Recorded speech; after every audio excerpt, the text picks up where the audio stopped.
Hello and welcome to episode 206 of Controller Club, the friendly face gaming space, a podcast where three friends from three continents share in one love, and that is video games. On today's show, Summer Games Fest 2026 has come and gone, well, kind of, and so we're going to pick out some of our favorite bits of news from the last week of announcements. But before all of that, my name is Kleinfeld, and alongside me today, two of my best friends in the whole wide gaming world. First, coming to us from across the pond, it is the digital art daredevil himself, or shall he be forever known as Controller Club's scary game guy, Tom the Glue Drew. Tom, how are you? I can't believe that's my new title now, but you know what? I wear it with pride. Yeah, doing pretty good. A lot of games, a lot of scary games to talk about today, I think. I think it's going to be a really good show. I'm really looking forward to it.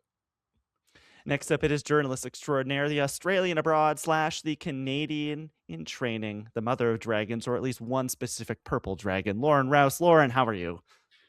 Oh, I like that I get a new title as well. That's exciting because I was feeling like, Tom got a new name and I didn't. But Klein, you never get a name because you would do the No, intros. I'm just the guy. I'm just here. Really, everyone comes for you guys. I set you guys up. I'm like the pitcher. I throw the ball and you guys just knock it out of the park. Okay, well, to the audience, come up with a name for Klein. We're going to start using it. Yeah, we'll figure something out. I'm sure we can find something. How are you, Lauren? Oh, I'm good. What's going on? I'm good. Good. So many games. Just excited to get into it.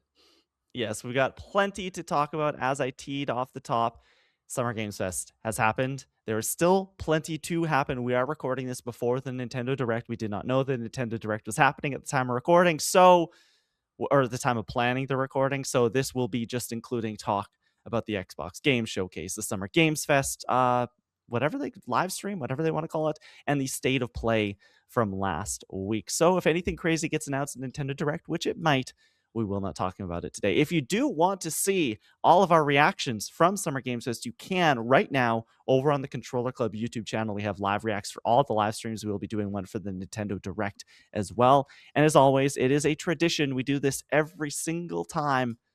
We're going to pick our favorite news stories from the event. In the news, we choose Tom Drew. Give us that jingle. It's the news we choose. Yeah.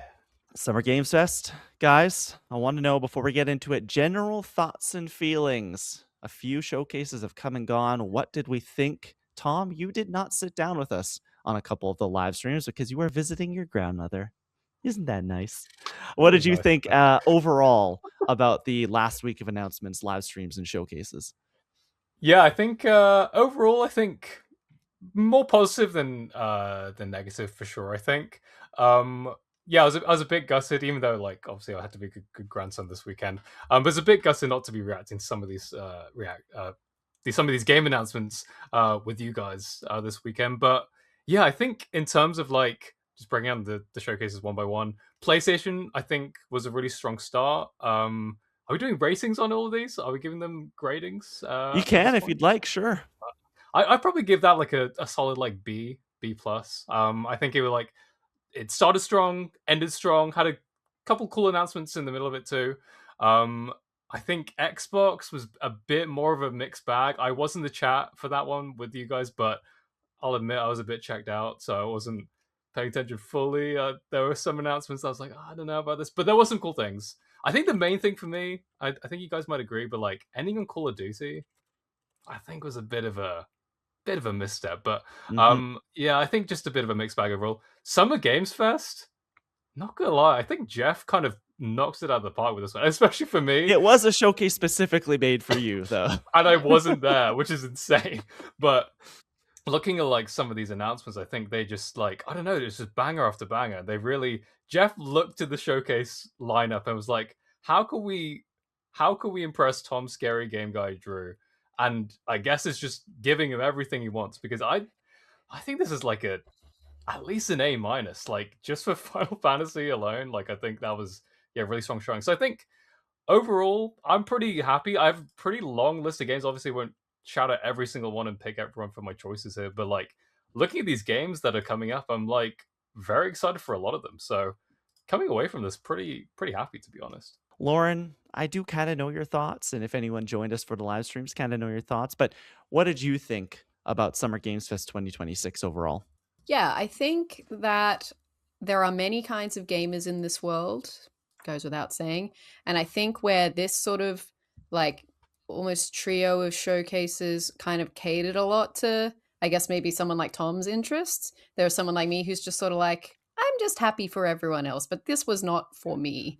I'm not saying that there was nothing for me. I'm definitely walking away with like, you know, some solid highlights that I'm going to be either definitely checking out or keeping an eye on or have piqued my interest. But I'm sort of like the big things weren't always like my big things. I think there was like some recurring themes, like Klein we were talking about during like the Xbox live stream. There's just a lot of shooty killing monster games that I'm just sort of like, why are these all happening at once? I think like PlayStation's showcase was very interesting for being bookended with like two really big chunks of first party games. I found that quite exciting. I thought that was like probably my favorite of the three showcases, but I am a bit of a PlayStation bias, so that sort of explains that. I think Summer Game Fest was, as for me, was probably the lowest.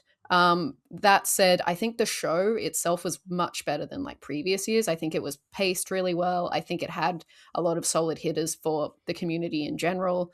I thought the actual show with like who they brought on stage and how they conducted it was like well run. So I did enjoy myself, but I was just like my big things, and we'll get into our results of our predictions, just weren't there. Yeah, I'm kind of in agreement with you, Lauren. Like, I am probably in between the two of you because there was definitely at each showcase there was a handful of things that were very exciting to me, and there were some massive announcements specifically for me over the last couple of days. But I was waiting for that one. There wasn't a lot of, oh wow, I had no idea that was coming, and those are my favorite things in these instances. And I don't know if that's like where we are in like with leaking culture and things like that. Like there was a lot of stuff that had kind of trickled out beforehand, but usually we get at least one or two where it's like, oh my gosh, like I had no idea that was going to happen. I think the closest, there was one during SGF that was very, very close to that for me. So I'm kind of there with you guys. I'd probably give the overall like I'd probably give this year a B. Like I'm just like I'm excited. I am happy. There's a lot of games, a lot of release dates. We have figured out that September is where games are going to go to die. You have it in the doc here. Somebody put it in, but if you look at September, it's nuts. It is looking absolutely crazy. September 24th in particular, this is one day. Silent Hill Townfall, Control Resonant, Harvest Moon, Echoes of Terradia, Hot Wheels Infinite Rush, and Valor Mortis. All on the same day. That's oh no, and the Dragon Quest XI Switch 2 edition. One day later is Onimusha Way of the Sword. So like it is looking crazy. There is a very, very real we need to get out of the way of Grand Theft Auto feeling happening in the industry right now. And for some reason, that means we can't even release 6 to 7 weeks before Grand Theft Auto. It needs to be September or we're not putting it out. Which is just crazy to me. Like I think I don't know. I think some of these have to move. Surely, I don't know about you guys, but I think some of these have been dated now. But I just don't see like the point of some of these releases coming so close together, especially because a lot of them are like really big narrative games, like Wolverine to Control to Silent Hill to Onimusha. Like those are massive like single player titles. Like people aren't going to be able to handle them all at once. So either they move or like one of them is just going to get consumed. And I really hope the one that gets consumed isn't Control because it looks really, really good. But I don't know. I just don't see these release dates sticking for some of these. Well, you do wonder if they all had their release dates set and then they had these showcases and they're like, oh shit, everyone's doing the same thing. So maybe now some of them might actually move. But it also like GTA 6 kind of has to come out now when it says it is. Otherwise, it's going to ruin everyone's plans. Because I think there's actually quite a few games that are like ready. Like, because the other thing is there's games in September or there's games in February 2020. Yep. Like, I am almost 100% sure that Fable's ready to go. Like, they've got pre-orders up, they've got all this stuff ready. I'm like, that game is ready, but they're just waiting because they like know that it's two big rival open world games that people will sink a lot of time into, and I respect them for that. But yeah, February is also looking like just an insane month for gaming next year. Now, before we get into the announcements themselves, we are going to look back and see how our predictions are standing. I will not lock in the results yet because we are still awaiting the Nintendo Direct. Okay. However, as it stands right now, there's one correct prediction out of the 9 that we made. Oh no! I'm so good at this. However, there's only 2 that are 100% sure debunked. So that we Okay. could still okay. So I have Explain. PlayStation debuts intergalactic gameplay is given a 2027 release year. That's not happening now. That's not showing up in Nintendo Direct. Lauren, you also had Horizon 3 announced. That is not happening. But actually, sorry, 3. Blade, you also said Blade gameplay trailer. That is not happening. But Tomb Raider TV show? I don't know. Probably not What, at happening at the Nintendo? Nintendo Direct. I don't. You never know. I don't think so. I think I was none for none this year. Tom, yeah. Tom, you have OD gameplay showcase. That also didn't happen. So, but you got Final Fantasy Remake Part 3 revealed. So congratulations. You have the only point on the board so far. Let's go. There's still a few things though. You said 3D Mario reveal data for 2027. That could still happen. And then I have Ocarina of Time remake is real. Looks amazing. Data for this fall and a new 3D Sonic game. That still could happen too. It could.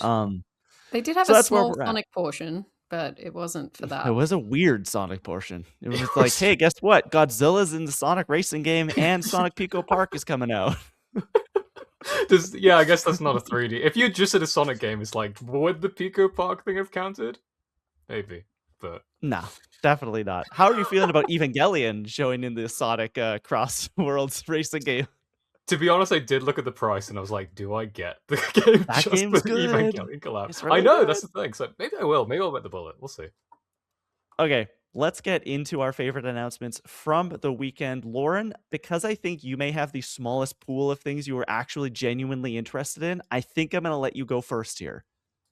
Oh, okay. I was going to let Tom go first because he got the prediction right. No, don't give him that. Tom has too many of these wins under his belt. I wasn't even there. I wasn't even there at the showcase, so I think it's fine. I just don't think we're going to have that much crossover, to be honest. Really? Okay. But we'll see. We'll see. I'm sure we're all going to talk about, like, there's probably things we're all excited for, so it'll be good to talk about those. But I will go with my standout game of all 3 showcases that we've seen so far. It should come as no surprise, but the prodigal son has returned. Spyro the Dragon is back. We are getting a new Spyro game in 2027 from Toys for Bob, the company that did the Crash Bandicoot and Spyro original trilogy remakes. And they also did Crash Bandicoot 4. And now they are going and doing the same thing with Spyro by giving him a new kind of chapter with this updated style. This was not on my radar at all, even though I went back and looked, and Klein, you predicted this last year actually. That there would be a new game. Yeah, you were just a year early. And I just had I still kind of thought that they were doing it, but it just hadn't crossed my mind for ages because it was one of those things that was rumored and then kind of died. So they kept it under wraps pretty well. I did not think to even expect to see Spyro at the Xbox showcase, but it was there.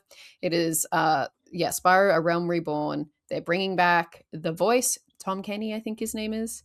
So bringing him back to voice Spyro, and the standout feature that we saw in the trailer is that there is free flight now. You can just fly at will as Spyro. There are these kind of aerial challenges, it looks like, and lots of verticality to the worlds, and it looks amazing. I could not be more excited about this. It's coming out in spring 2027, so we don't even have to wait that long. And yeah, I'll just be on the edge of my seat until that day comes. I'm so excited because we'd been waiting a long time for Toys for Bob to do something like this, because we obviously get the 3 Crash Bandicoot, the trilogy, the remaster, and then they make a 4th one, and it's not like, oh, we made a 4th one that was as good as the other ones. They made a 4th one that a lot of people consider to be the best Crash Bandicoot game ever, and to be this amazing evolution of the franchise. Now we're going to get that for Spyro, and I was never a Crash person. I was a Spyro person, though, and so I am amped. I am so excited. Go back and watch the live reaction to this, because it is from the second the trailer starts, Lauren and I are there's something going on. Something is happening. And then he shows up, and it is very exciting. Yeah, I don't have the same connection to Spyro as you guys. I played a little bit maybe when I was a kid, but not a proper full playthrough by any means. But seeing you guys react to the trailer the way you guys did, I'm so happy for your guys' sake. I think the game looks really good from the sniff that we did get. I think the free flying aspect does get me very intrigued.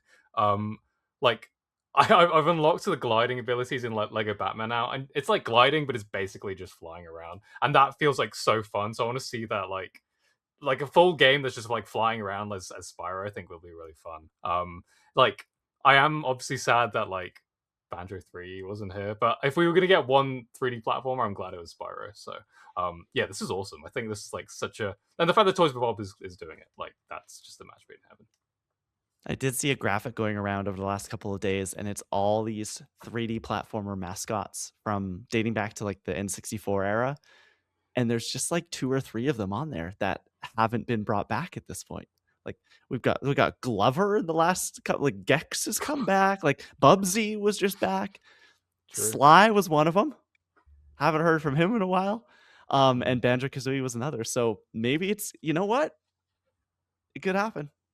It could Could happen. happen. Maybe Asher They Sharma just will need give us what we want. they just need to find studios like Toys for Bob that have that like that history with it, like that care for the franchise, I think. Yeah.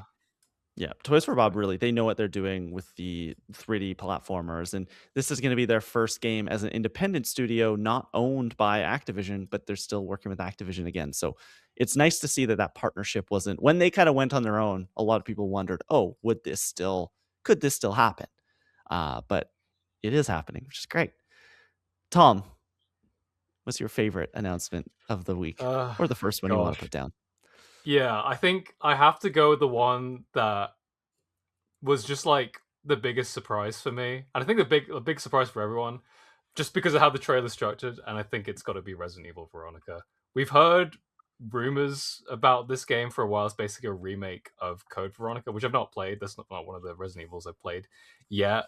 But just the way the trailer opens in this weird like French like location, and like there's this old woman with a terrible French accent guiding you through, and it's like what is this? It looks like RE Engine, we're not really sure. And then they reveal it is Claire Redfield and she's back. And then we see some glimpses of like what the game has to offer. I'm just so excited. I think like Leon probably is ultimately my favorite RE protagonist at the end of the day, but Claire is probably a close second after the Resident Evil 2 remake. So I'm glad that she's getting her own game. I guess Chris is also in the game too. So we're gonna get like brother sister combo fighting against zombies, which will be fun. Yeah, man, Capcom is just like, I don't know, they're on such a tear right now. It's crazy the kind of output they're doing. Requiem just came out basically, and now they're releasing another one in spring. Like that's so soon. So yeah, I'm completely amped for this. I'm riding that Capcom hype train until it stops. Maybe it will never stop, but I think this is just really cool to see.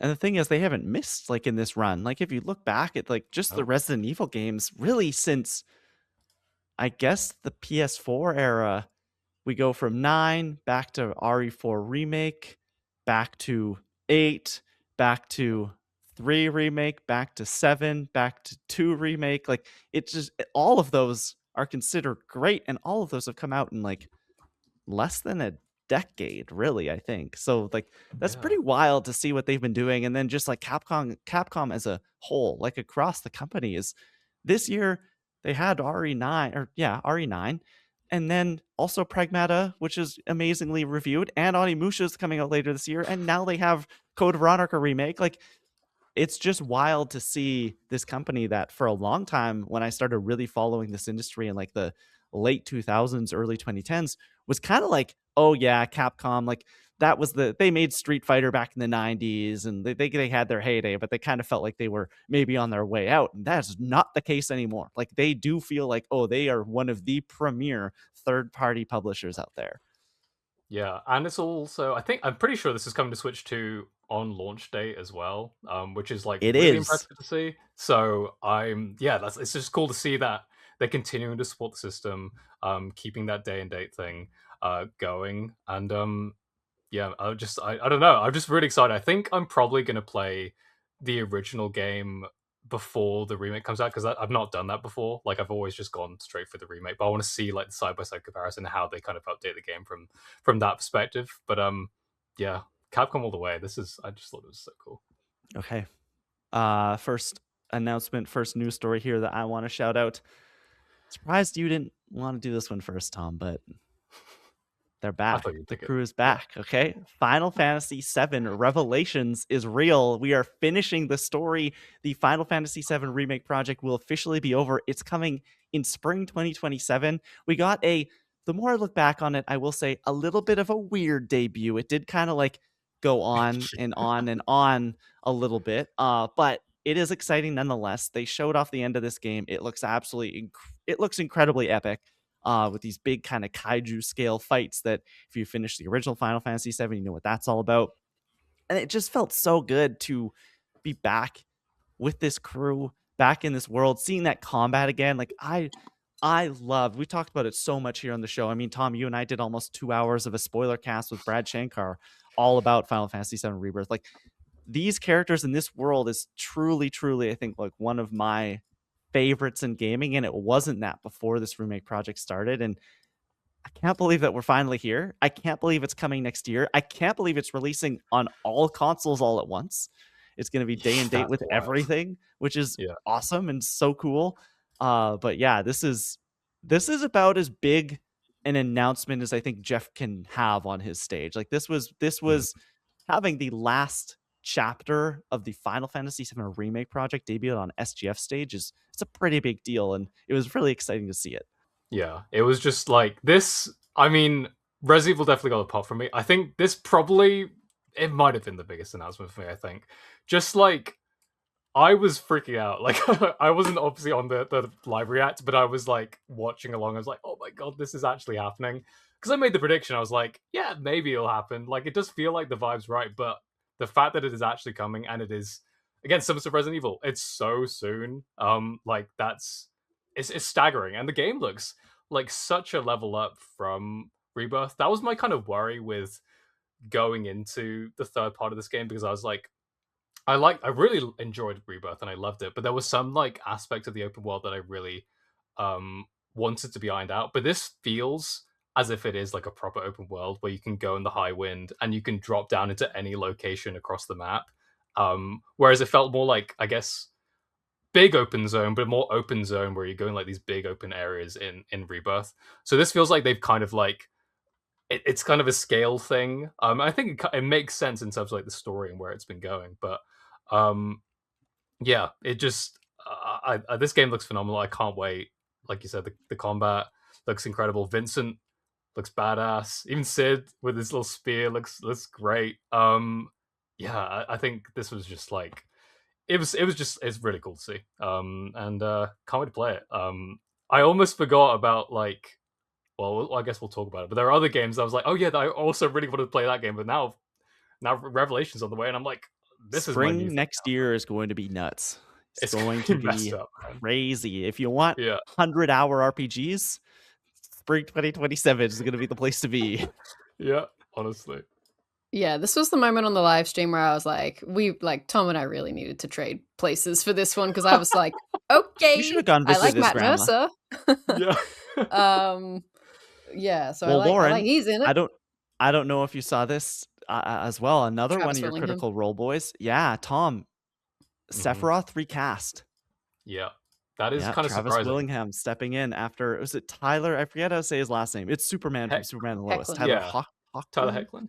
Yeah. Hecklin, yeah. He's great as Sephiroth, which I was kind of surprised that he was replaced. I wonder what the reasoning for that is. I mean, I like Travis Willingham. I had no idea it was him until this recast news happened. I'm like, wait, what? Superman was Sephiroth? That's so cool. Yeah, it is really. It's such a weird. I don't know. It's just a weird thing to do, but it's like, yeah, it's cool. But yeah. I'm interested to see like how they compare. I guess like I didn't really notice it when watching the trailer, but yeah, interesting for sure. Well, I don't know what Sephiroth. I'll have to go listen to him, like what he actually sounds like with Tyler Hecklin voicing him. But like Travis Willingham, for me, he always voices these like kind of macho characters, and Sephiroth's obviously like, yeah, well, I don't know. He's like a. He's the one-winged angel. He's not. I wouldn't call him macho, but he's very like. He's very menacing. Yeah, he's got this like very calm, like terrifying kind of vibe. Like like that's like a voice that I would be like, oh, I feel like Matt Mercer Yeah. would do that voice. But I mean, I have full faith in Travis. Like he voices lots of different characters, but typically he just goes for these ones that are kind of like deep voiced and kind of macho. So it'll be interesting to see. I'm like excited for that. Not that I'll be playing. I will say though, just of the 3 ones that we've talked about, let's normalize announcing games with release dates that are actually close to when they're releasing. Yeah. Like having something announced in June that's coming out in spring is like so reasonable versus like a lot of the things that we missed on our predictions are things that were like should be here because they're announced so long ago we should hear from them. But this is the thing, they get announced so ahead of time that it's a big pop and then we all forget about it because it's just takes so long in development. So I'm here for them announcing things when they're actually close to being ready. Speaking of announcing things, Lauren, what's your second favorite headline of the weekend? Well, I know I just said that, but let's hope it's not true for this game. But the other big one that I know that we're all pretty excited about is the huge reveal from PlayStation. Unfortunately, it had kind of leaked, but it was still great to see it here. It was a big moment. But God of War is getting a new game, God of War Laufey, starring Deborah Ann Woll as Faye, who is Kratos' wife, who had died in the 2018 series, in the Norse series.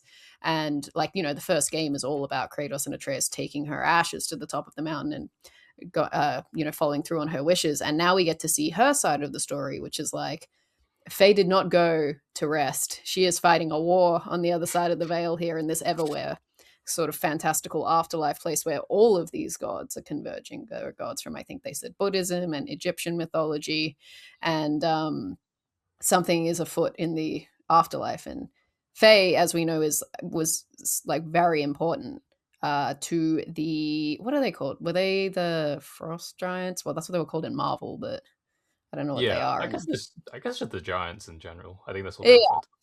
Yeah. she's like royalty to them, so she's also a god that's like in this afterlife now. We got to meet some of the new characters that she'll be alongside. Jack Quaid is voicing a cube named Frank. There is But it's also spelled funny. Yeah. Yeah.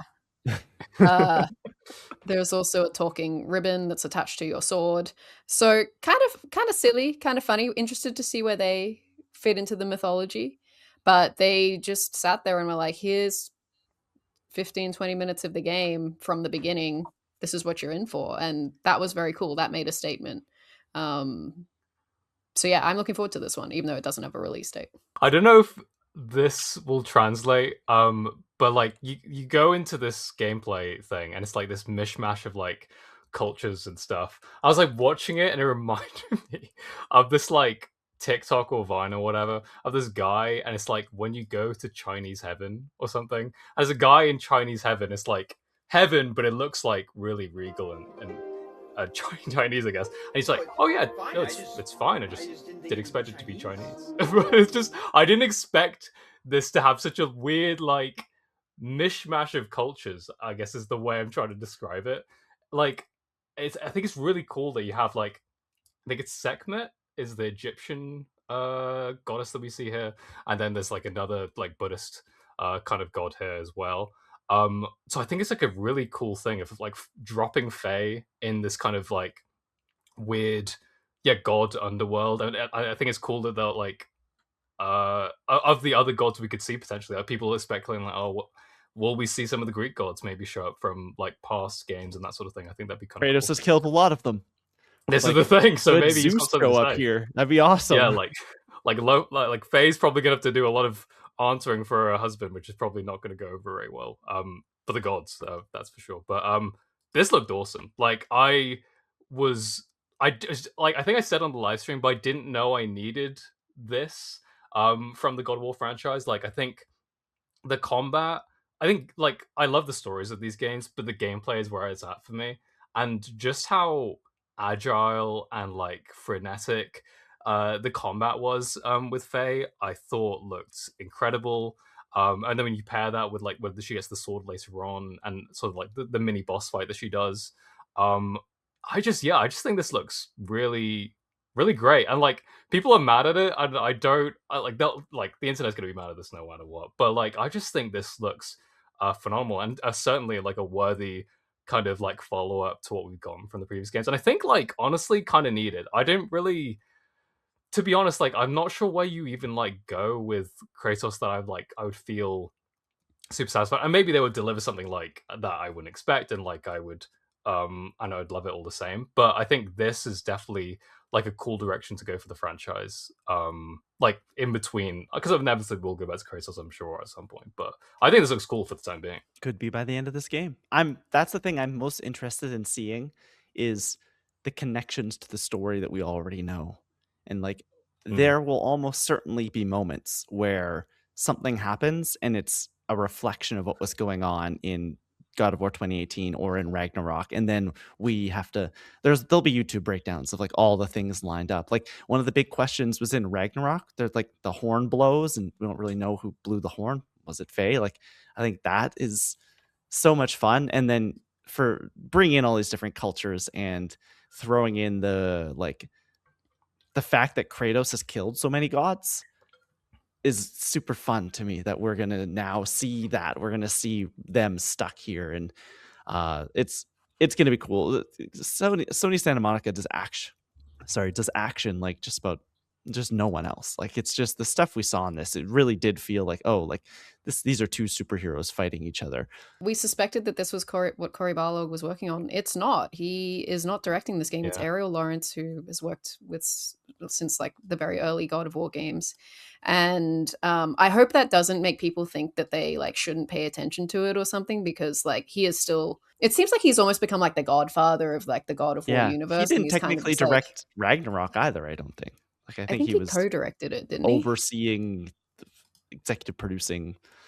Yeah. So they're sort of building out this cool like video game universe, and it's like maybe down the line we'll get like an Atreus game or something like that, or someone completely different. Maybe we meet them in this game, and then there's like the main games and the side games, and it just becomes like we have like regular God of War games, and you never quite know who you're going to take control of next. And I think that's really exciting. Okay, Tom, your second announcement, your second bit of news, your second headline, where are you taking us? You expected me to steal Final Fantasy from you, but I think I'm actually going to steal another game that I know you're pretty excited for, and that's Castlevania Belmont's Curse. Oh, no!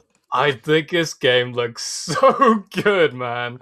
Yeah, like a lot of people never thought this game would even happen. Like the fact that we're getting a new Castlevania game is like insane. We've seen like a previous trailer for this, right? Like we've seen it this was before. debuted at Game Awards, yeah. Yeah. But like this trailer in particular, like it looks incredible. Like the art style is so flashy and like just over the top and fun. I think you guys described it like since like Hades in a way, like in terms of the character designs and like even the shading and that sort of stuff, and definitely has that kind of cartoony like aesthetic with like all the colors and that sort of stuff. But then like the gameplay and like the combat just looks, it basically just looks like Prince of Persia Lost Crown on a like upscaled level with like whips and all these other moves that you're getting at your disposal with Rose Belmont, who's like the new kind of protagonist here. Yeah, man. The fact this is also coming out in October, really scary. Like this is such a crowded window. But God, yeah, it just looks amazing. I think it's like October 15th for most platforms, Switch later on. So it's up in the air whether I like just wait for the Switch, because I think this would play incredibly well on Switch with that form factor. But yeah, man, this game rips. I thought that trailer was awesome. Even I have my interest peaked in this one. Like I am not a Castlevania or a Metroidvania person even. Like I had my go at Hollow Knight, Silksong, which maybe I'll go back to one day. But this, I was like, the fact that it does look like the art style is so cool, and it does look a little bit like Hades, I am looking at it very closely. I don't think I'll be like a day one purchase for me, but it is definitely, I think, going to go on my list, my pile of shame.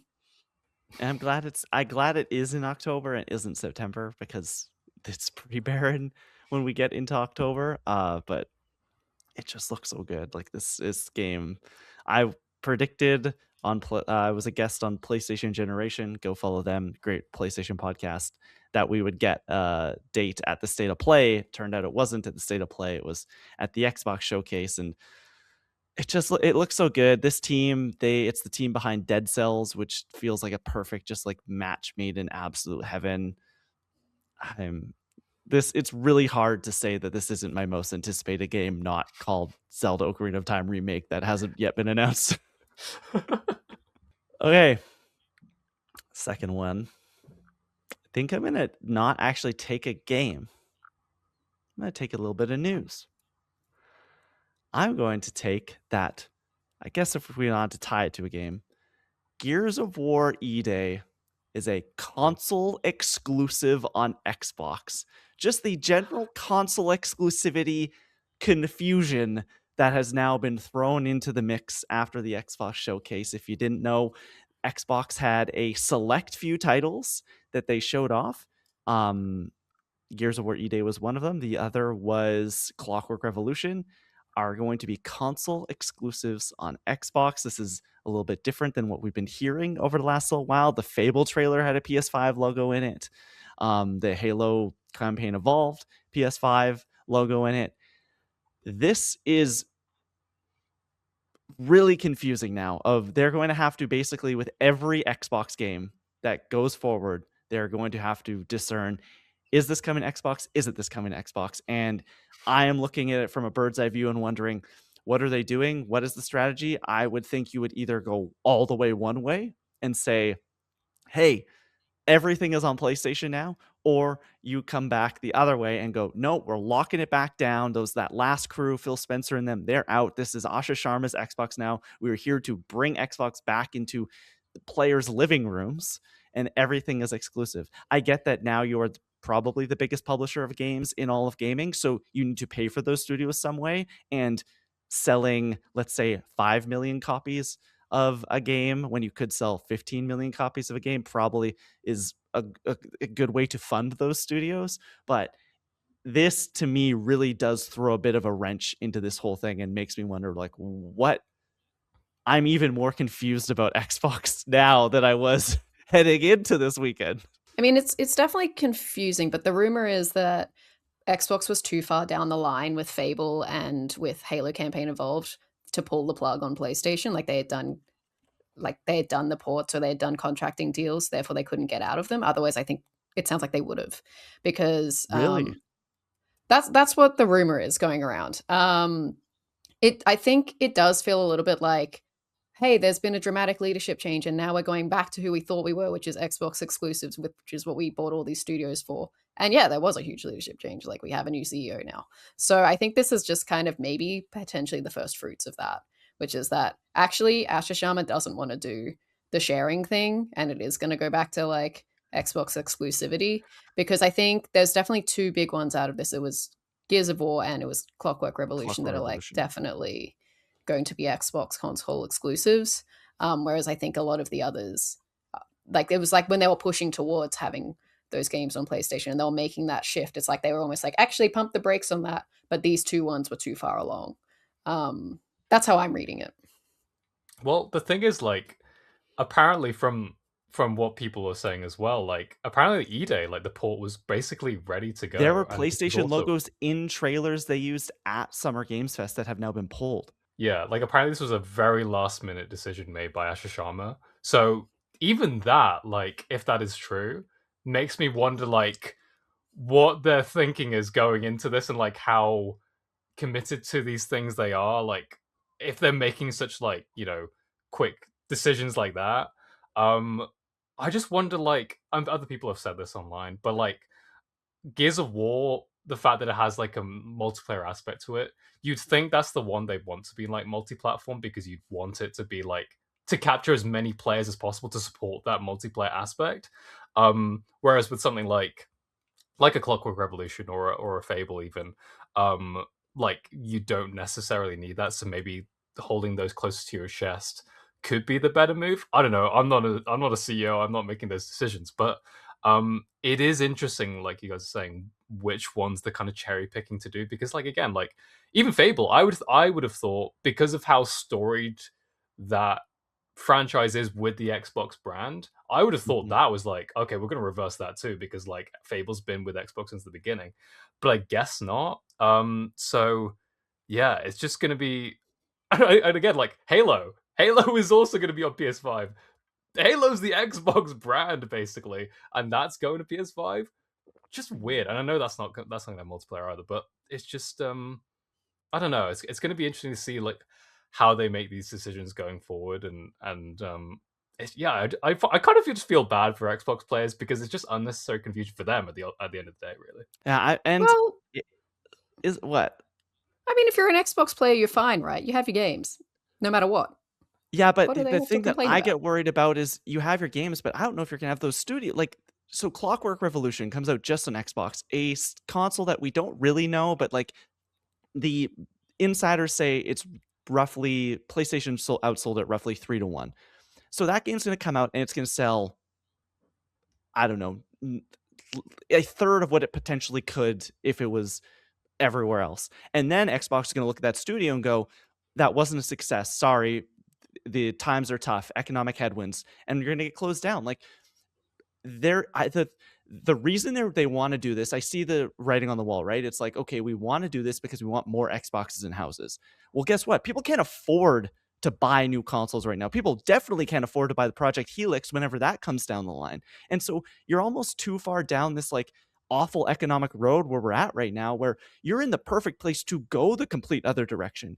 Be the number one publisher in gaming. Do that thing, and you're going to make more money hand over fist than anyone else is. Or there's a really, really dark road you can go down where you go the other way and there just isn't enough people on Xbox to support the games being exclusive to Xbox. Gears of War is big. Gears of War is not big enough in this day and age to sell Xbox Series X's for somebody who has a PlayStation to go, darn, it's not coming to PlayStation. I gotta go buy that. That game could potentially get buried. I think that this is, and they're kind of talking out of both sides of their mouth. Asha Sharma has quotes right now going around of her saying, like, we want to be the number one publisher in gaming, but also we want to be a new Xbox and we want to like console exclusive this, like console exclusivity over here. It's just like, I don't know what the plan is. And that's like, I was hoping we would maybe get some clarity out of her now that we do have this like regime change. But I don't know. I'm worried for a lot of these teams and studios. Yeah, I know what you're saying. Like, it's like they're not setting them up for the success that they could be No. having. Yeah. And in this day and age, it is concerning because all of it will blow back on the studios, not necessarily the management. But they also do have PC. They have Game Pass. That's another huge avenue that PlayStation doesn't have. For coming from my point of view, if they had said that Fable was Xbox exclusive, I mean, I do have an Xbox, but if I didn't, I would be like, I'll buy an Xbox for that, based on what I've seen. Like, it could be the system seller for them, or for somebody that might be Gears of War ED. I'm not sure. I mean, I know Fable and Gears of War ED are long running franchises, but there's something about this Fable game that I'm just like, this looks like, I mean, I guess it's also because it's like there's been no Elder Scrolls, so it's kind of like the stockade between that. But yeah, it does just sort of feel, it just feels like they just changed their minds on a whim, and suddenly, like, there was probably a lot of decisions that were in motion for this Summer Game Fest that Asha Sharma's now come in and taken direction on, and lots of things probably couldn't be reversed in time. But so do you think, Lauren, that once all of these deals are done, like the things that we know about, everything will just be console exclusive? well, it's hard to say, right? That's exactly what you're saying. It's like, we don't know based on this because they're going half foot in one door and half foot in the other, and you don't know which decisions were hers and which decisions were what's his name? Phil Spencer. Phil Yeah. Spencer's ones. It's really probably the next couple of showcases, or the next time they do like an interview, if they do an Xbox Wire or something like that, we might get an idea. But I just feel like they don't really know, right? Like, it's still this transitionary period is still happening. Phil is still there handing over, as far as I know. I think he stayed on for a whole year, right? Yeah, until I think through the anniversary, which is November. Right. So we're just seeing, like, it seems like a weird transitionary phase from them where it's not quite clear who they are or what they want to be. And it'll probably come down to, like, when they do announce Project Helix, that will be the Asha Sharma era. We'll know what it looks like once that's been revealed. And it'll be $1,500. Yeah. Or it'll be extremely cheap. What if they go the other way? That's what I'm like. I just don't know if I don't know if Satya Nadella, at the head of Microsoft, this company that is like all about profit. I agree with you. Like, that is the way you do it. That is what you do. You say right now, you come out Xbox Series X, you say, hey, guess what? Like, we're taking a bath on it for the rest of this generation. And it's $300, let's say $250, get one of these into your houses. I just don't know, especially with like the RAM shortage and stuff happening right now, where it is all prices are so much more elevated than they need to That's be. the problem. I just don't know if Microsoft signs off on that. And then Project Helix, same thing. You get there, even if they were to cut it from, let's say, $1,000 down to, okay, we're going to do $600. Like, it's going to be the same price at what like Xbox is at right now. Even then, I don't know if Microsoft is going, why are we doing that? Like, Xbox is such a small piece of the pie for us. It's like, why would we take all that? Why would we lose all that money? But yeah, I agree with you. I think that's what you have to do. Like, if you are really serious about, okay, we need to bring this brand back into people's living rooms, that's what you do. You say, look at all these amazing games we have, and guess what? You can get one for, like, we don't care. You're going to buy the games. You're going to buy Game Pass. You can get one of these for $250 right now. That's how you do that. Hire us. Hire us as your advisors. We'll do it. We're going to lose you a lot of money, but in the long run, it might mean you have a gaming business past like the next decade. We may cost less than the next Xbox. Okay, Lauren, your third announcement. I'm a bit split on a bunch now. I had kind of two, and then there's a few. So I guess we'll do honorable mentions at the end. Yeah. Sure. Okay, I think we might all be interested in this, and I didn't see this coming at all. So this was kind of one of the great surprises of Summer Game Fest. But they're doing a Teenage Mutant Ninja Turtles: The Last Ronin game. This was probably the standout of that showcase for me. I guess I've had one from each now, but this was a game that they actually announced in 2023. At the time, it was under what were they called? Black Forest Games in partnership with THQ Nordic. Everyone was very excited. The Last Ronin comic from Teenage Mutant Ninja Turtles is very highly regarded. It's basically like a future-flung dystopian dark storyline about the last surviving Ninja Turtle. And we're like, cool, this is going to be awesome. This makes for a great game. Nothing was really heard from it for ages. And then on the day of Summer Game Fest, they announced that Paramount is launching Paramount Game Studios. This will also be, because like Paramount owns Skydance Media as well, so this also encompasses Amy Hennig's next game, the Marvel 1943 Rise of Hydra game. So this is cool. They've got some like interesting brands under their belt. You look at Paramount's library of what they have, and they have some decent things that could be turned into games. And it had just completely slipped my mind that Teenage Mutant Ninja Turtles might be one of them. But at the showcase, they did, I guess, like re-announce this Last Ronin game. It's now under a new studio, Platinum Games, who remind me, but I think they made like Ninja Gaiden and Bayonetta. So it's probably not the vision that it would have been under the previous studio. But that said, and there's really also nothing to glean from the trailer right now. It's just like some slow zooming shots with some sound effects and just the fact that they are doing it and who the studio is. And I think there's a website now with like merch and things, which is cool. The merch is cool. The merch does look cool. It's in partnership with Boss Logic, who does great stuff. But yeah, basically it's back. They're doing it again. Hopefully it's probably very early given what we saw and the fact that they've changed hands with studios in the background. But we are getting a Last Ronin game from Platinum Games. And I'm actually kind of excited about it. I know it may not be like, once we see gameplay, it may not be what we were like envisioning from the previous studio, but I do think a lot of the games that they've worked on actually fit for this project. Like the Ninja Gaiden stuff. I mean, it's Teenage Mutant Ninja Turtles. Like, I think it's gonna be cool. But what do you guys think? They did make a Ninja Turtles game during the PS4, 2016 PS4 era. Mutants in Manhattan this was in a very dark time of Platinum Games. It wasn't very good, but there was like, they had like a whole era of where they were doing all of these like IP adaptations, and they did this.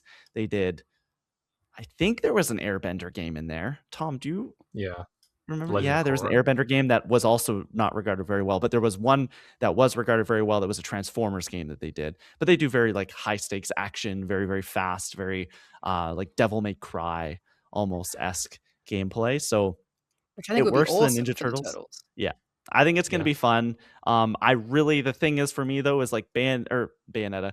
Platinum has never been the story people to me. Their games are very action forward, and the story is just kind of like, just get me to the next arena.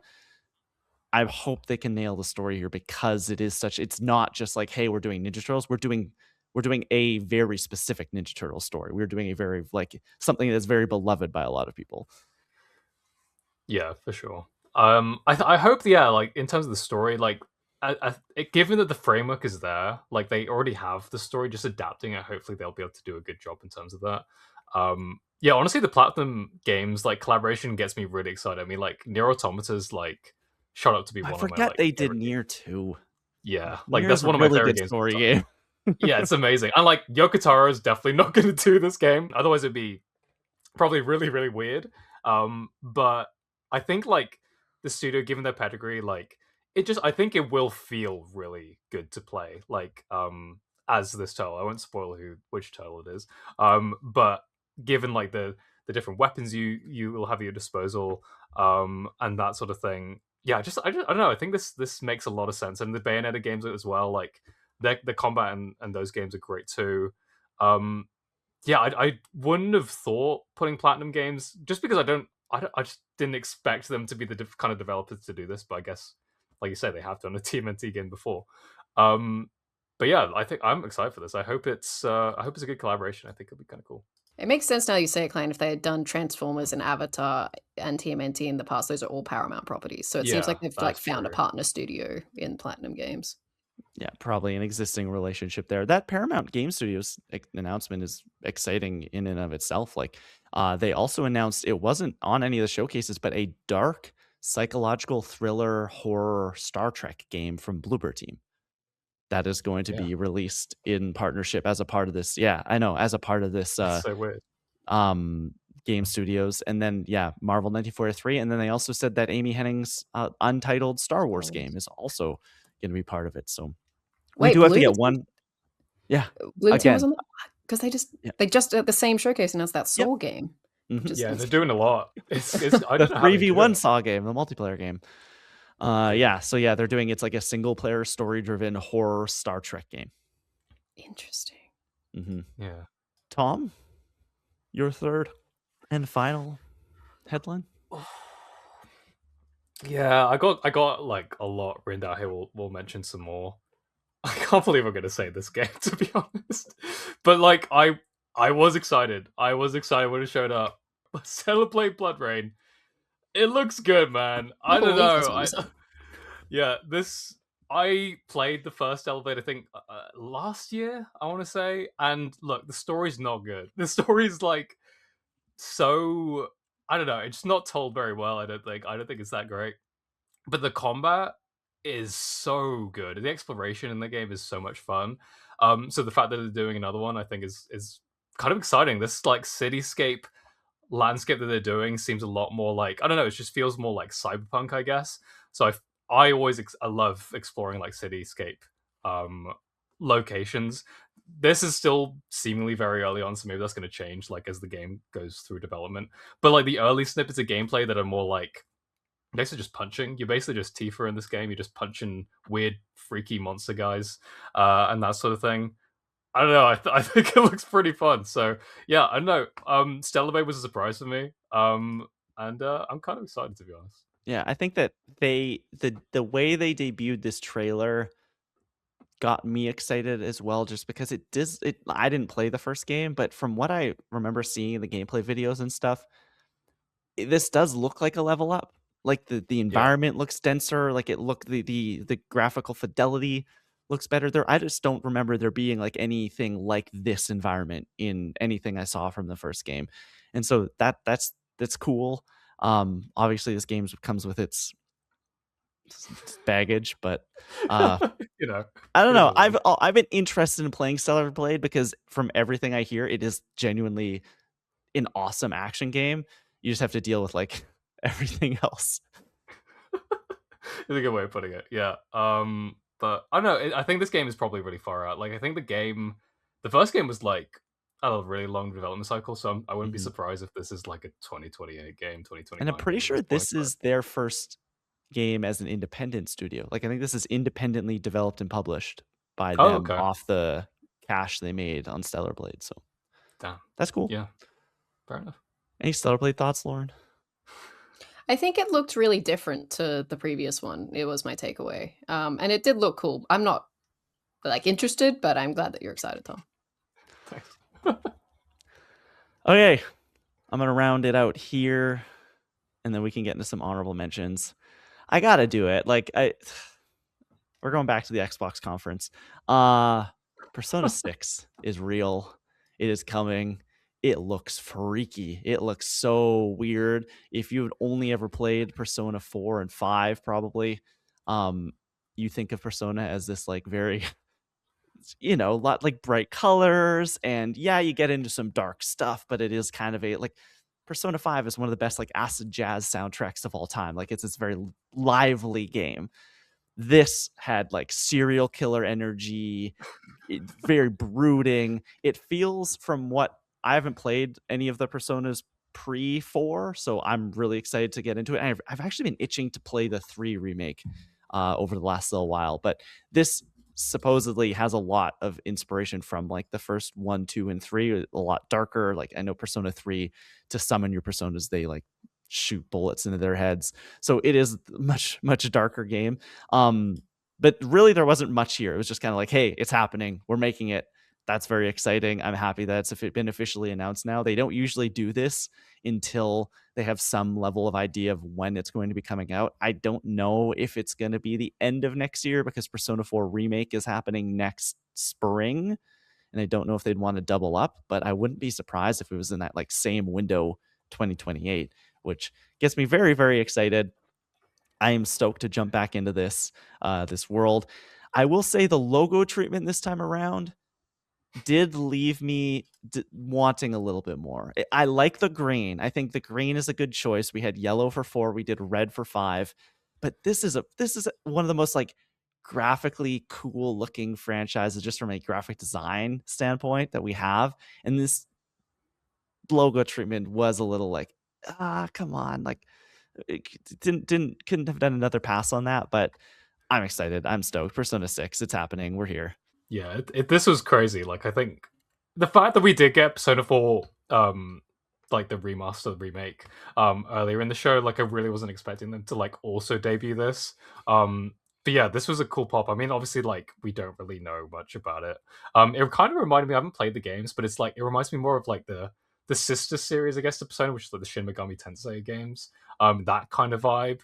Where it's a bit more spooky and kind of weird and gross, I guess. But yeah, I love that they're going in a completely different direction. I kind of agree in terms of the logo. It is a little bit basic, but maybe there's a reason for it. I guess we'll see. There have been some kind of leaks online of like character designs and that sort of thing for the game. So this game it's moving. I'm sure, like, yeah, I don't know if it'll be next year, but 2028 does sound reasonable to me. But yeah, it'll be nice just to see another one of these things. Like, it'll have been like 10 years basically since the last I was proper just trying to think, when was franchise. Persona 4 or Persona 5? That was 2017, I think. 2016. 2016. So yeah, it's even longer. So that's crazy. But What have they yeah, been man, doing? Well, they released Royal, which had like 40 more hours of gameplay in it, and then they did Metaphor Refantasio, and then they did Persona 3 Remake. Now they're doing Persona 4 Remake. They have been busy. They've been doing a lot of stuff. Yeah, but they haven't returned to mainline Persona in a while. Yeah, I think they have a lot of teams working on different things as well. Like, so, but yeah, no, I'm excited. I think this is really cool. I'm glad. Obviously, it would have been nice to get like just a little bit more to go off of, but it is cool to know that it is coming. It's on the way. That's why it feels like it's got to be ages away, right? Otherwise, they probably would feed you a little bit of something. I just think with Persona 4 Revival on the horizon, like that's where they're focusing their at least marketing efforts right now. They did a very similar thing when Persona 5 was coming out. It was kind of like, hey, here's an image, it's happening, and then like a year later, they're like, oh, and here is the rest of it. Here's like all the gameplay, and here's when it's going to come out.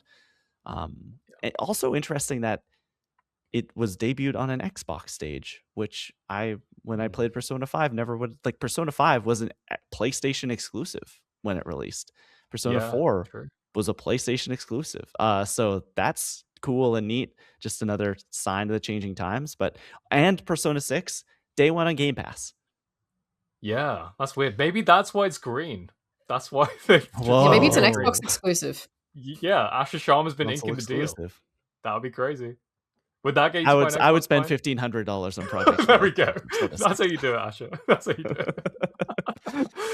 it. Honorable mentions. Anything else that we want to shout out? I have a couple.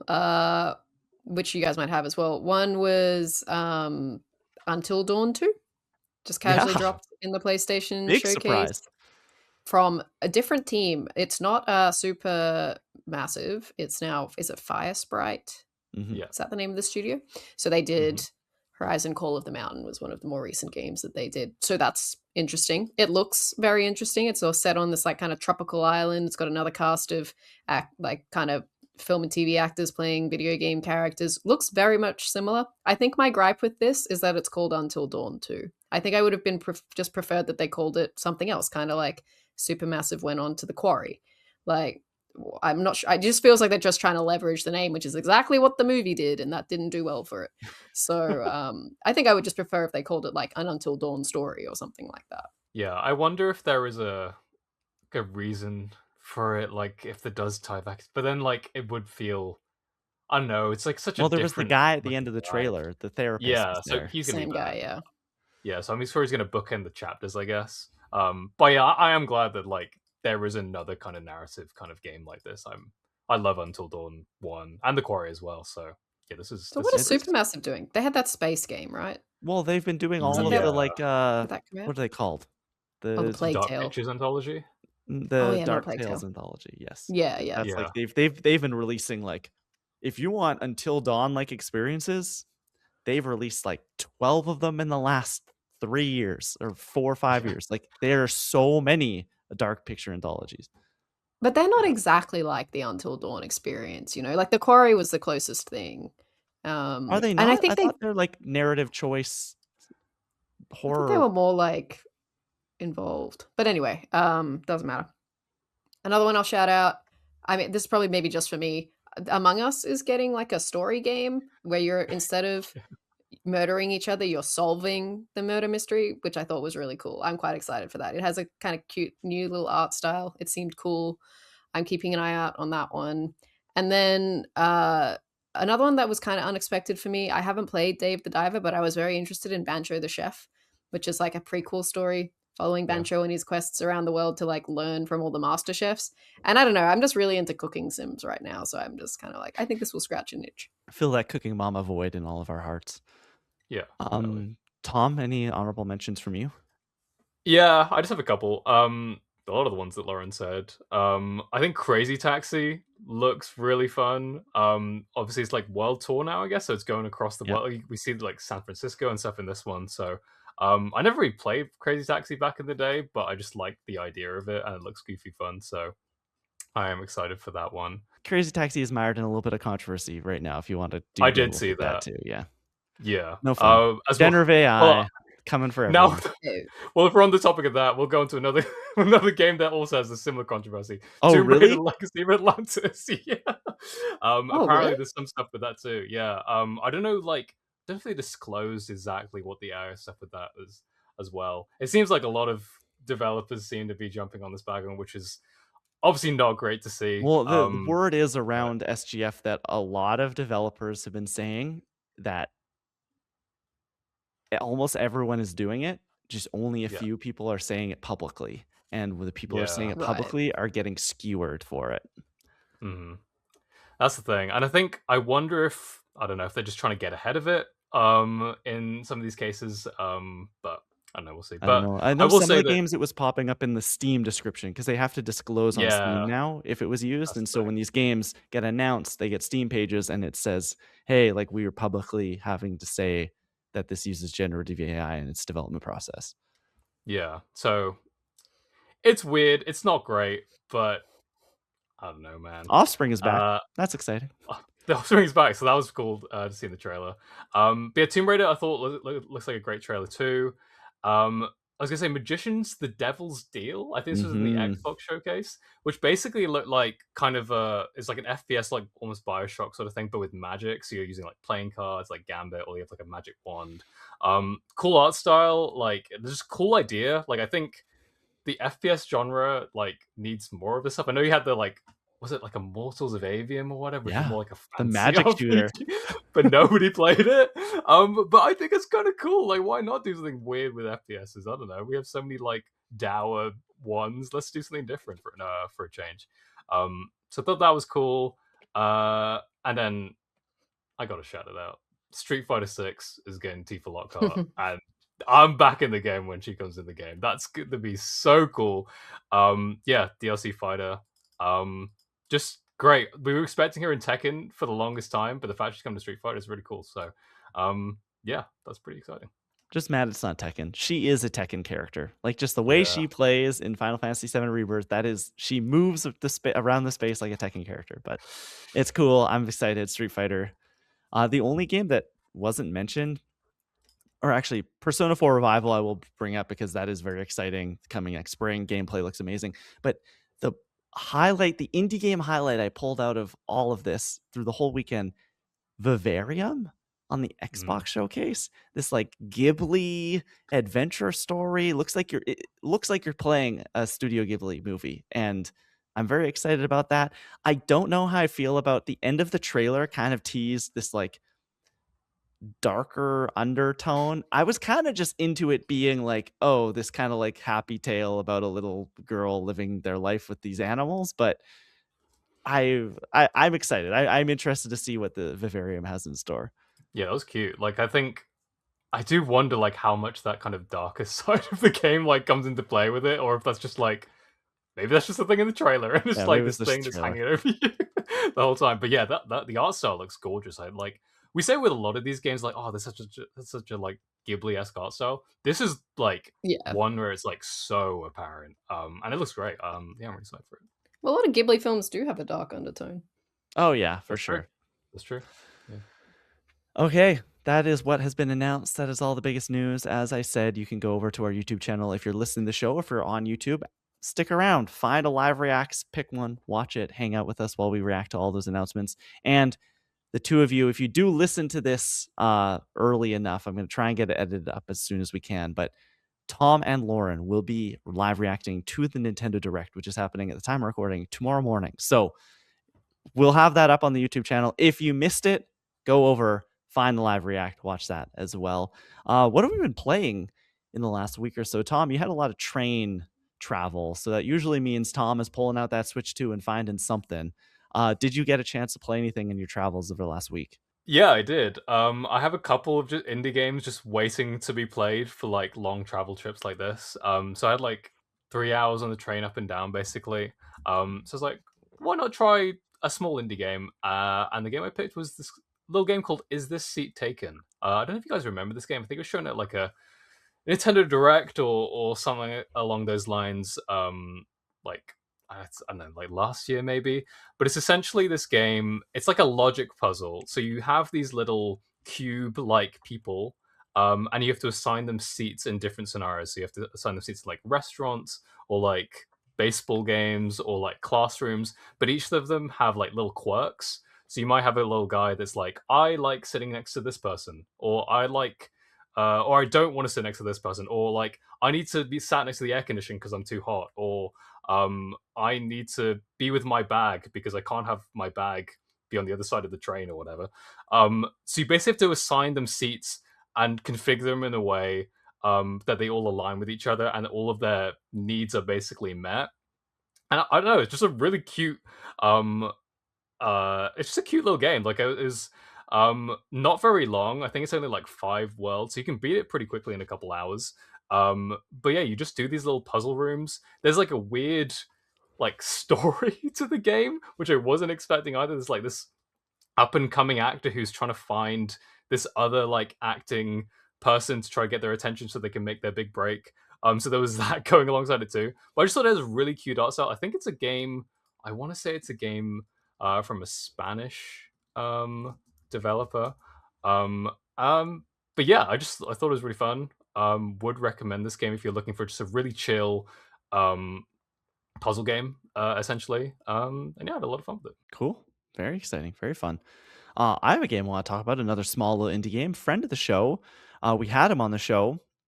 Josh Koenig. We talked to him a few months ago. Solo developer working on a game. At the time, there was a demo of the game out. It's called Echo Isle. It is now out in full release. Echo Isle, it's available on Steam, and I've played all the way through it. And I want to say I absolutely loved it. I obviously take my opinion with a grain of salt because we had him on the show. We talked to him. Is one guy making this whole thing, but is just such a delightful ode to the Zelda games of yore. It's a top-down Zelda-like that you can beat in between 60 and 90 minutes. It took me about 75 minutes to beat. It has 4 dungeons in it and a final boss. It is, think of it as Link to the Past or any of the top-down Minish Cap, anything like that, just kind of boiled down into its most like basic parts. And so it's just super small island with not a lot of traversal between the dungeons, but then the dungeons themselves are pretty like full length Zelda dungeons with a boss at the end. And it was just, it's so much fun. The music in it was really good. I really, really enjoyed the music. And just it was just a delightful little snack is kind of the way that I would put it. It wasn't this full big 40-hour experience. It wasn't really any more than it needed to be. It was like, hey, I got this. I'm gonna put it in. Gonna sit down for like an hour and a bit and get this like kind of like really nice Zelda feeling. I think that the dungeons themselves are like they are very Zelda-y. They have the like lock and key kind of structure that you would expect from uh from the Legend of Zelda, where it's like, hey, we're gonna come in here, you're gonna see, let's say, these holes in the ground and go, okay, I can't get over those yet, I'm gonna explore elsewhere in the dungeon. Oh, look, I found a thing that lets me jump. Now I can jump over those holes and I can now complete the dungeon. I think the bosses were great. They're very unique. This game has a really cute sense of humor. I mentioned this to him in the interview we did, but this character made me chuckle again. You meet a person who's fishing early in the game. You walk up to them and you go, oh, what are you doing? He goes, I'm fishing for compliments. And then you're like forced to give him a compliment. It's really cute. There's a dog. You can pet the dog. That was very nice. But it's just like, it's amazing to me that one person can make this tiny little puzzle box experience essentially that I sit through in 60 minutes, 90 minutes, whatever. And teams of 5,000 people can spend 13 years making a 100-hour experience, and it's all the same medium. And I probably got like, I can get similar levels of enjoyment out of both of these things. And I think that that's the beauty of video games. I highly recommend it. It's called Echo Isle. It's only on Steam right now. I would love for it to come to Switch. It would be just such a nice sit on the couch, pour yourself a hot cup of tea, and just like lay back. I'm not saying it's an entirely relaxing experience. The final boss did give me some trouble, but I found the secret sword that does double damage, and that really helped me out. But yeah, I loved it. I had so much fun with it. Nice. Yeah, I'm like looking for a 2D Zelda like in the kind of wait until like is it Mhm. Drake and the Seven Scales is coming up, that 2D Yep. Zelda like. So I hope this does come to Switch because like yeah, I'd love to try it out. You should look at Mini Shoot Adventures that just came to Switch too. Mini Shoot Adventures. Okay. Yeah, it blew up on Steam a couple years ago, and people really like that, and it's supposed to be a great Zelda-like. But yeah, Echo Okay. Isle, if you do play on PC, have Steam, pick it up. It'll be like 90 minutes an afternoon and evening, and it's just it's the best. Like I really really liked it. I really had a good experience with it. Okay, comment corner. Tom, any comments for the week? Yeah, just a couple on our reactions to the state of play. Basically, I'll just shout out. So yeah, at Ben318230001 says, great reaction. The Wolverine and Laufey gameplay looked amazing. I believe the freaky red dude is a god from Mongolian Buddhism. Pretty cool. Yeah, I can't wait to see what other freaky gods we see in the game too. Because yeah, the character designs are just nuts. Like, Santa Monica Studio just likes to make weird, freaky guys, basically, and I love it. And where's the cube from? My biggest Yeah, question. where's the? Yeah, Which is religion that is The that? question for Based me is, who is the cube? I don't know Jack if the Quaid. cube finishes the game as the cube. Oh, so you think it's someone else? Right. You know, Okay. I don't Yeah. know. The cube is Jesus Mm. Christ. Or the cube is well. Look, you have the like the cosmic cube. Is that a real thing, or is that just a Marvel I don't thing? know. That might just be a I Marvel saw thing. it and I But- immediately thought Dungeons and Dragons. People like have been the- saying that, yeah, yeah. the They're Latin like, when right. we're getting really esoteric. Well, I wonder. Like, I know their personalities are pretty different, but I wonder. Like, I don't know. Is Frank actually like Atreus, like disguised? Because he's Loki now. Like, so maybe he's helping his mum. So is from a Jack future Quaid self. He grown up doesn't know Atreus? he's Loki at this point in Yeah. time. Like because the It game what starts right after they're going. They're going Yeah, on but their journey. what is time But for a god? that's the thing. That's what I mean. Maybe it's like an adult Loki sent back. I don't know. It could be. I It could be just talking out of our He has asses. It to could just die be a cube. eventually. It could just be a cube. But Huh. He's a god. He doesn't have to die. I guess. Anyway, I we'll find guess. out. Anyway. Okay, next We'll comment. see. We'll see. Next comment comes from Brandon Moore, friend of the show, who says here about Tomb Raider. Yep, Tomb Raider Legacy of Atlantis is the remake of 96 original. There are dinosaurs in that game too, Wiggy Face. In fact, there are dinosaurs in the first 3 Tomb Raider games. Haha. Yeah, that's in reference to the fact that this trailer had a lot of dinosaurs, and that gets me very excited because I mean, I love the grounded nature of those like reboot games, but it is cool to see Lara Croft with a dinosaur. I mean, it's like, come on. But yeah, that's about it. Thanks for your comments, guys. Next week's comment corner question of the week is: what was your announcement of the Summer Games Fest season? You can let us know here on YouTube, or you can let us know on social medias. Please please follow the show at Controller Club Pod on Instagram, on Blue Sky, at Controller_Club on Twitter, and at Controller.Club on TikTok. Also, if you are listening to the show, we do a video version each and every week. It goes up on our YouTube channel. Head on over there, subscribe, ring the bell, leave us a comment. It really helps us out. And wherever you're listening right now, rate, review us. 5 stars, 5 stars. Tom Drew, where can people keep up with you? What do you have happening? Let them know. Yeah, you can find me at Tom Drew Art, Instagram, Blue Sky, basically everywhere on the internet. Not much to promote, just stuff on the Controller Club YouTube channel, basically. We got a bunch of shorts up. Check them out. We really appreciate it. Excellent. And Lauren, what about you? I do have things to promote. So you can find me at lrouse19 on the socials. First thing is I will say that I was on Agents of Fandom earlier this week chatting to TJ and Jam over there right after the Summer Game Fest showcase. So we did some highlights there. We also talked about the Supergirl trailer and some other pop culture news. So that was Agents of Fandom. But also for work this week on the Direct, I got to interview Critical Role again, which is a huge deal for me. Very exciting. I was very nervous, but I'm very happy with how it turned out.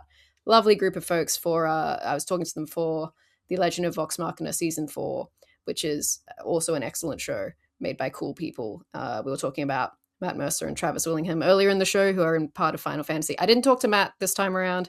Did talk to Travis, though, so you can head over onto thedirect.com, the website, and the YouTube to see the chat. Great stuff. You can keep up with me everywhere. I'm at the Kleinfelt, TheKleinFelt. That's going to wrap up this episode of Controller Club. As always, thank you so much for listening and watching. Now, let's get gaming.